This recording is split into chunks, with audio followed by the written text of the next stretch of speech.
होगा। पुराने जमाने की बात है, जब जमींदार का जमाना था, जागीरदार का जमाना था, लोग जमींदार के दरवाजे पर हाथ बांध कर खड़े हो जाते थे इस इंतजार में ताकि लोग हमें अपने जन में लेकर जाएंगे, अपने मजदूरी में लेकर जाएंगे।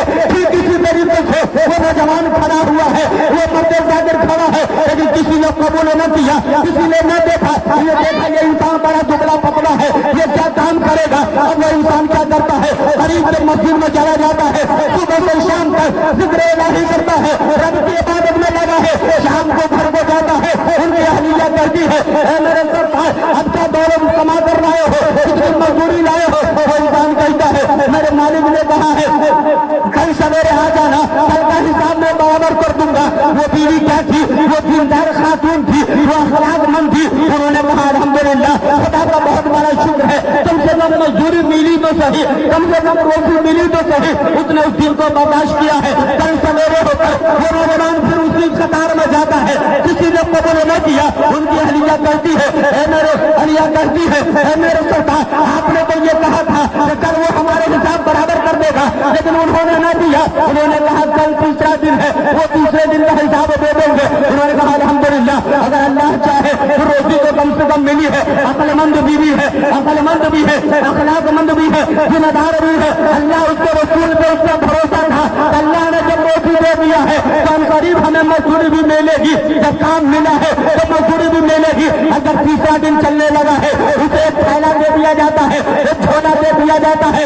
मेरे सरकार जाइए, आपको जो अनाज मिलेगा आप क्या चीज में लेकर आएंगे, आप इसी थैले में लेकर आएंगे, इसी झोले में लेकर आएंगे। अब वो इंसान चला है, मजदूरों की कतार में खड़ा है, किसी ने कबूल न किया। अब वो इंसान जंगल में चला जाता है और जंगल में जाने के बाद रब की बारगाह हमारी इज्जत करता है मेरे परवरदिगार, मेरे पालनहार, मेरा खालिक मालिक, तू खूब देख रहा है, तू खूब देख रहा है।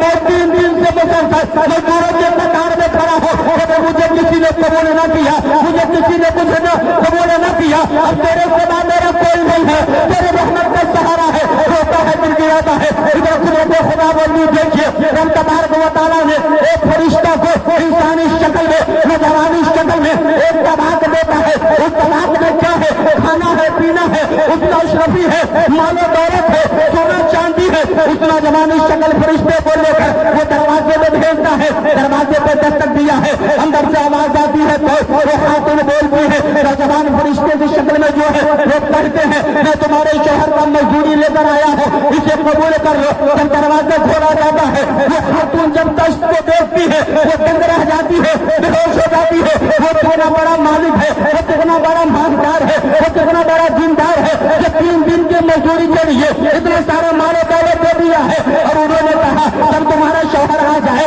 तो अपने शौहर से कह देना अपने मालिक का काम करता रहे, उसकी मजदूरी मिलती जाएगी।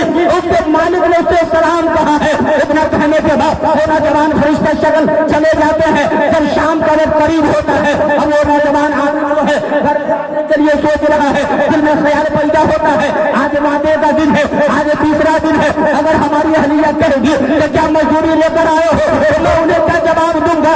जब चलने लगता है तो जंगल से जो है संग रेजे को भर लिया है, पत्थर को भर लिया है, गिट्टी को भर लिया है, ताकि पहली नजर बीवी को जब पड़ेगी तो हमें पूरा न जाने, अपने दिल में कुछ न सोचे, बल्कि उनका दिल खुश हो जाए। अपने घर के करीब आता है, दरवाजे में खड़ा है, हिम्मत काम नहीं कर रहा है तो मैं अंदर को चला जाऊं, ऐसा लग रहा है तो पैर में किसी ने जंजीर बांध दिया है। उसकी अहलिया की नजर पड़ती है। उन्होंने कहा है मेरे सरदार आप क्यों दूर खड़े हैं, आप सबसे जल्द आ जाइए। दिल में ख्याल पैदा होता है तो मेरे हाथ में जो थैला है, मेरे हाथ में जो झोला है, शायद इसी की वजह से मेरी बीवी का रवैया बदला हुआ है। जब वो इंसान अंदर जाता है एक तख्त बिछा दी जाती है, एक चादर लगाने के बाद अपने शौहर को बैठाया जाता है, बैठाती है वही तलाक लेकर आती है और कहती है मेरे सरदार वो आपका कौन मालिक है, वो आपका कौन आता है जिन्होंने 3 दिन की मजदूरी के लिए आपको इतना मालो दौलत अता कर दिया है, इतना मालो दौलत दे दिया है और आपके मालिक ने आपको सलाम कहा है। वो इंसान कहता है नादान औरत जो मैं 3 दिन से किसी दुनियादार का काम करने नहीं बल्कि अपने परवरदिगार का काम करने जा रहा था, अपने रब की इबादत में लगा हुआ था। और जब 2-4 दिन हमने इबादत की है, रब का सलाम पैगाम हमारे पास आ गया है। काश की मैं पूरी जिंदगी रब की इबादत करता रहता तो कितना अच्छा होता। लेकिन तुम्हारे खौफ से, मैं तुम्हारे डर से जब जंगल से चलने लगा तो मैंने तुम्हारे डर से जंगल के अंग्रेजों को भर लिया है। जब उसको जमीन को उड़ेला जाता है, रहमत खुदाबंदी देखिए, खुदा का कुदरत का करिश्मा देखिए। अल्लाह ने अपने कुदरत कामना से वो तमाम कंकर और पत्थर को हीरे जवाहर में तब्दील कर दिया है। जब वो खातून देखती है, दौरा करती है, अपने शौहर के साथ मिलती है, नेक लोगों में अपना शुमार करवाती है, इसे पता चला इंसान नमाज में पढ़े, रोजा भी रखे और दौलत भी जमाए, जब हम नमाज का पाबंद बनेंगे तो अल्लाह तबारक व तआला हमारे दौलत में खैर बरकत अता फरमाएगा, हमारे रिस्क में खैर बरकत अता फरमाएगा। लेकिन हमारे आज समाज के लोग, बूढ़े लोग, नौजवान लोग क्या कहते हैं, हमारा अगर हम कमाएंगे नहीं हमारे बच्चे कैसे खाएंगे। अरे इंसान, जिसने पैदा किया है हमारा खालिक वो है, हमारा मालिक वो है। किसी ने क्या खूब कहा है, मचल कर बोलिए सुभान अल्लाह के खालिक कौन ने बात को ना बड़ा एहसान है। बोल दीजिए सुभान अल्लाह, सुभान अल्लाह के खालिक कौन ने बात को ना बड़ा एहसान है।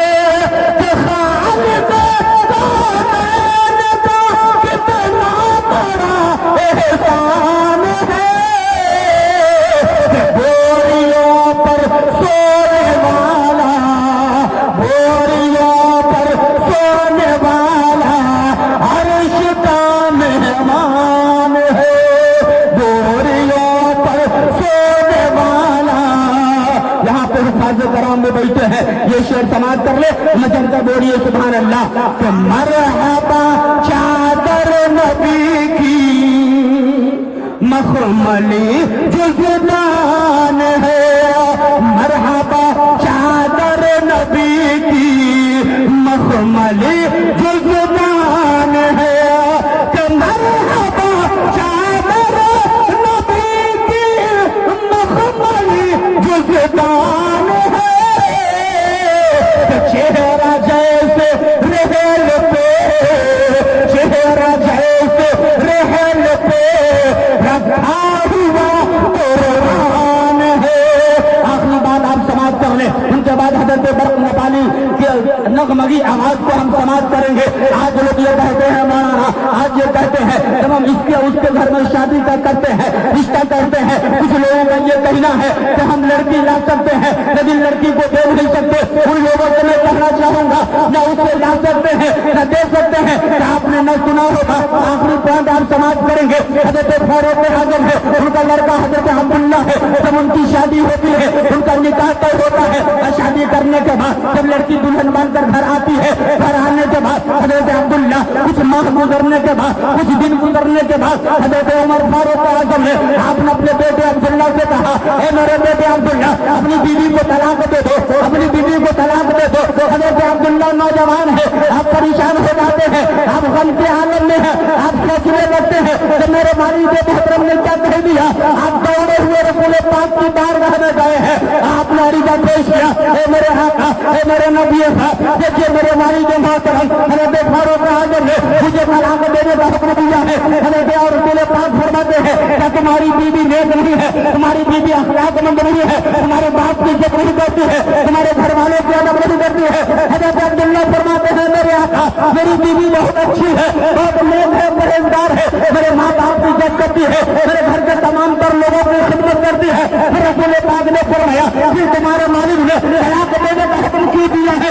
इतना कहने के बाद मेरे नबी फरमाते हैं, हे अब्दुल्ला सुनो, जब तुम्हारे बाप ने कह दिया है तो तुम्हें तलाक देनी पड़ेगी, इसलिए ये तुम्हारे बाप का हुक्म है, ये तुम्हारे बाप का हुक्म है, ये तुम्हारे बाप का हुक्म है। इसलिए के बाप के दिल को तोड़ा नहीं जाता है, जैसे बाप के दिल को छोड़ा जाता है। इतने कहने का हजरत अब्दुल्ला नौजवान है, आप और रोने लगते हैं और परेशानी के आलम में है। रसूल पाक फरमाते हैं, हे अब्दुल्ला सुनो, रोने की बात नहीं है, रोना नहीं, बल्कि जिस तरीके से तुमने सुना होगा देहात में लोग कहते हैं कि सांप भी मर गया, अल्लाह की भी न टूटे, राजी भी न टूटी। ठीक इसी तरीके से तू अपने घर को चला जा, अपनी बीवी को एक तलाक दे, इसलिए कि तुम्हारे बारे में बहुत हजरत फारूक आजम ने कहा, हे अब्दुल्ला जा अपने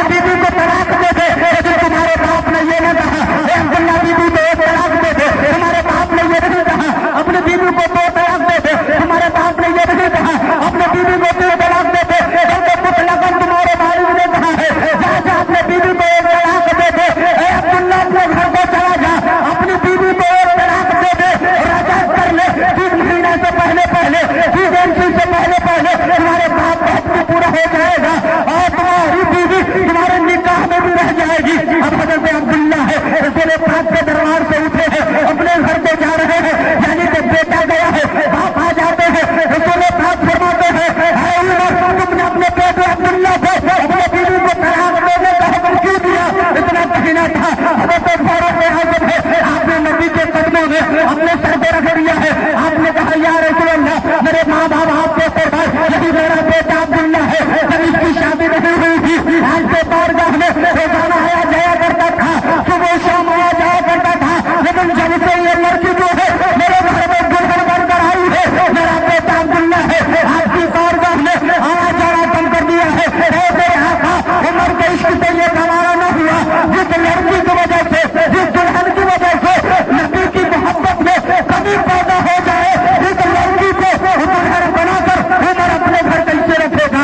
اسے پتا چلا ہم اس گھر کا انتخاب کرے جو گھرانا عائشہ ہے, جب اٹھتا ہے تو نبی پہ سلام پڑھتا ہے, جب پڑھتا ہے تو نبی پہ درود پڑھتا ہے, جب چلتا ہے تو نبی پہ درود پڑھتا ہے. اور عائشہ گھرانا ہے, جب چلے لوگ دور سے دیکھے تو کہتے یہ غلام رسول جا رہا ہے, یہ نبی کا دیوانہ جا رہا ہے, نبی کا مستانہ جا رہا ہے, نبی کا ماننے والا جا رہا ہے. میرے محترم حضرات, ان چند باتوں کے ساتھ میں اپنے گفتگو کو ختم کر رہا ہوں, اپنے گفتگو کو ختم کر رہا ہوں. رب العزت کی بارے ہمیں دعا ہے کہ رب تبارک و تعالیٰ کل جو نکاح مسعود ہونا ہے بابو حضرت مولانا عرفان رضا صاحب کا, رب اس میں خیر و برکت عطا فرمائے, اور دونوں میں اتحاد و محبت عطا فرمائے, اور ان کے گھر جو گھروں کو شاد اور آباد فرمائے.